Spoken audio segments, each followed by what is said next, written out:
Can we ever reach net zero and halt this never-ending march to self-destruction? But the momentum for reaching net zero greenhouse gas emissions has been gaining momentum in the last few years. But are our governments or us doing enough and doing it fast enough? There's no doubt that climate change is happening, despite what some fudsters out there want to say, lies, made up stuff. And when almost 98% of scientists agree that global warming is caused by us humans spewing out more carbon dioxide and methane into the atmosphere. This is called anthropogenic climate change. Now, already in the last century, temperatures have risen by at least 1 degree centigrade, which is faster than any other time in history. Already in the last month, we've seen record temperatures around the world being broken, and then a few days later, being broken again. According to the National Snow and Ice Data Centre report that's just been released, the Antarctic ice is at its lowest in its history, and it's currently missing an area of around 1.99 million square kilometres, 768,000 square miles, since 1979. Now, our society depends on consistency, i.e., the sea levels won't change, or we won't experience extreme weather conditions, so our crops, etc., will grow and be productive. Things are happening to threaten that dependency. These temperature rises not just happening in the air, but the seas are warming, which in turn causes catastrophic weather events around the world, such as fires, droughts, floods, typhoons and hurricanes. We're getting more and more carbon dioxide in our atmosphere. When I was born 70 years ago, the amount of carbon dioxide in the atmosphere was 312.6 parts per million. And today, 416.43. So that's an increase of 103.83 parts per million, which is just over 33% increase. In comparison, for the 70 years before I was born, it only rose 20.1 parts per million. A lot of governments, including here in Australia, have been making decisions to help mitigate climate change and head towards net zero emissions. But are they enough? And should we be aiming for even more ambitious levels, such as net negative? Now, to date, over 90 countries have set net zero emissions targets. And we don't need every country in the world to do this, but the more the merrier. So the 90 countries, it's a start, but there's doubt around the credibility of many of these pledges and whether their goals will actually be met. China, United States and India are responsible for the majority of global greenhouse gas emissions. But are their respective ambitions enough or even achievable despite the political shifts from left to right? I very much doubt it. Global investment in clean energy is on course to rise to $1.7 trillion US dollars in 2023, according to the International Energy Agency. Now, the IEA wants net zero by 2050, and it's currently tracking over 50 components to see how we're going. But only 3 of these are evaluated as being on track. That's solar PV, electric vehicles, and lighting. Unfortunately, this means that there's rather a lot that still needs doing and doing urgently. If we have a look at the IEA's website, this page covers what is and isn't on track. Now, unfortunately, there's still a lot of things that are nowhere near being on track, such as coal, methane abatement, gas flaring, trucks, buses, and so on. Aviation is another one. International shipping and most industry are just nowhere near on track. So this is a major concern. Let's take a look at some of these individual countries and see how they're going. So China, as you can see here, their coal is increasing. Oil is increasing. Natural gas is increasing. Now, this does only go up to 2020, but even so, this is still not good. Yes, the solar and renewables are increasing, but not at such a fast rate. So that's still not very good. Here we've got the USA, and at least their oil is going down. Natural gas has gone up, but coal has dropped nicely. Nuclear remains level, and wind and solar does seem to be increasing. Now, that was a couple of years ago, and I do know that they have done quite a bit since. And India, another one of the big producers of greenhouse gases, coal was increasing and is now heading downwards. So is oil. Unfortunately, biofuels and waste, which still produces greenhouse gases, is on the increase. Natural gas is fairly stable. Wind, solar and so on really hasn't seen much of an increase up to 2020. Here we've got the UK. Now, they haven't been doing too badly. Natural gas has been going down. It's a bit level at the moment. Oil's been going down, bit level at the moment.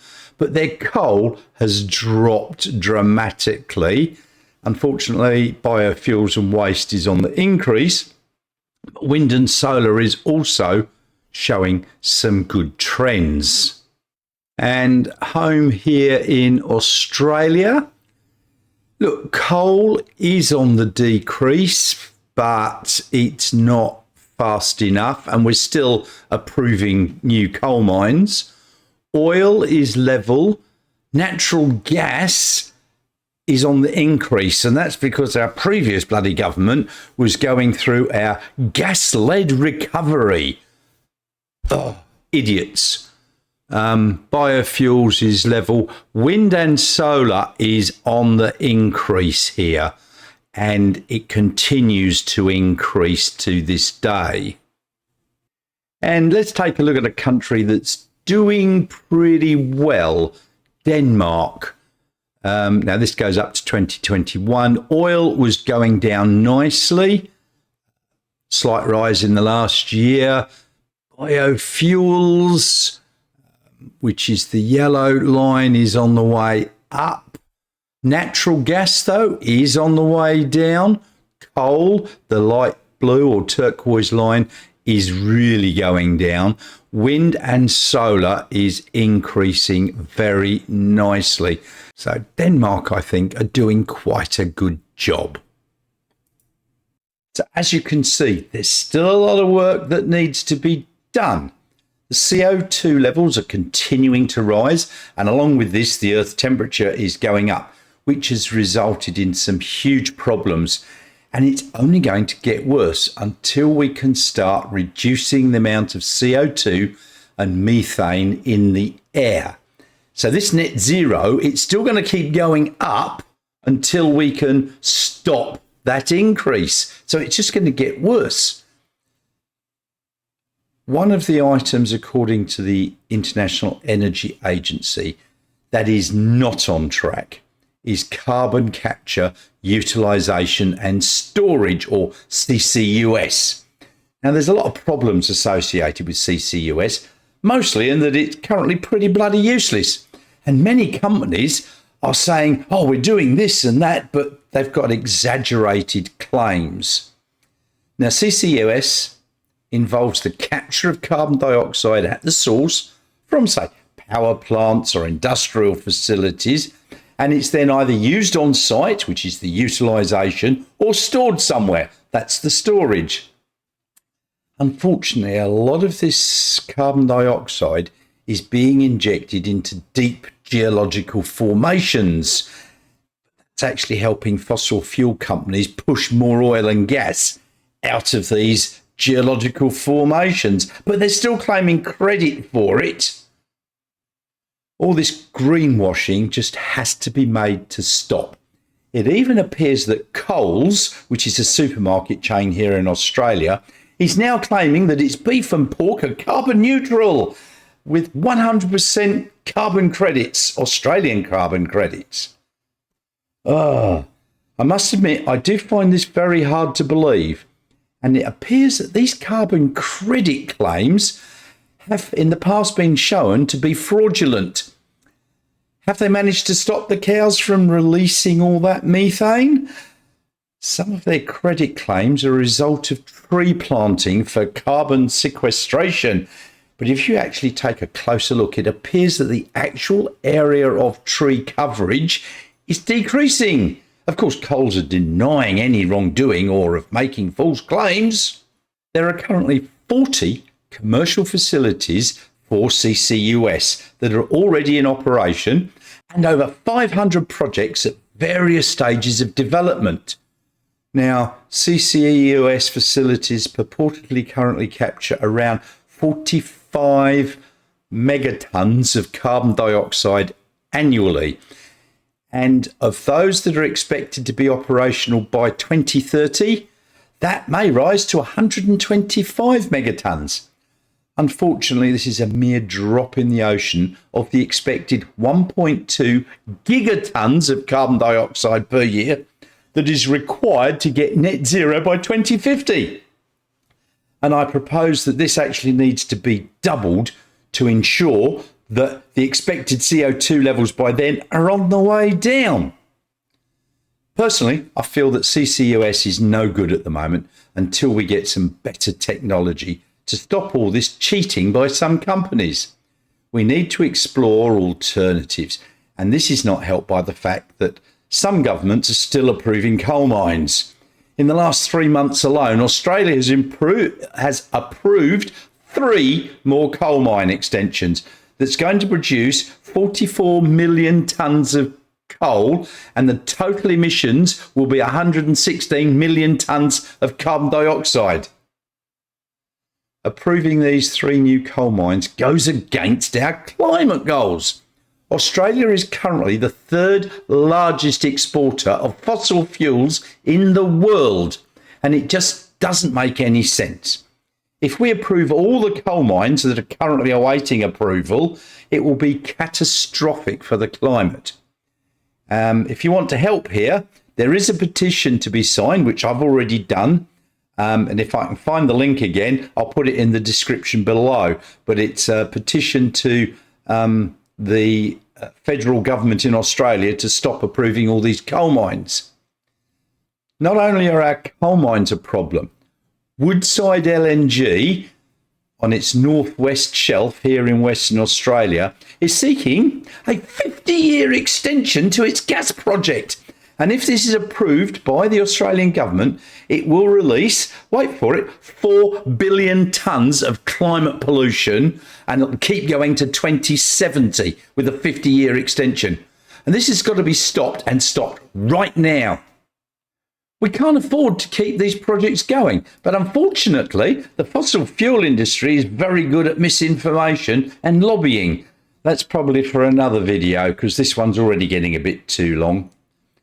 So what can be done to help decrease carbon dioxide emissions and improve our lot? Well, this sample page from the World Resources Institute covers 10 things that could be done to help. Retiring coal plants, more investments, retrofitting, decarbonising, driving electric vehicles, public transport, aviation, deforestation, food loss, and eating less meat. Now, some of these items we can do as individuals, driving EVs, eating less meat, and so on. But the majority of these, it's government's responsibility. So we need to keep pressuring them into acting, signing petitions, write to your local member, write to the responsible ministers in your area or your country, and so on. Now, don't propose going and blocking roads with protests and so on, as some people are doing, but we do need to act. According to the US Energy Information Administration, minerals needed to continue along the same path far exceed what we need for a renewable energy future. The cost of these renewables is also way less than continuing with fossil fuels. So it makes not only climate sense, but economic sense. And people can be retrained away from working in the fossil fuel area into the renewable sector. But this does take government initiative. So let us all do our little bit and pressure governments around the world to do their big bit. So thanks for staying with me. Don't forget, can you click that like and subscribe button below, please? It really does help. And also in the description below are some links for my Tesla referral, Ko-fi, and so on. And if I can find that link again for the petition for Australia, I'll put that below as well. And I will see you all very soon.